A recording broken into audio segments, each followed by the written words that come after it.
want to get too close. The rare phenomenon of tail sailing in whales remains a mystery yet to be decoded. The craziest thing that's ever happened. The transparent kayak is making the whales act so weird. It's just come up and put its tail up in the air like that.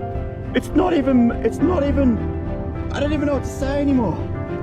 Oh, and the little baby's just swimming around it. Is it, look at it, that's a huge whale tail right in front of me. The gas rising that you're seeing is sulfur gas. Through underwater gas vents, sulfur gas in this area can treat arthritis.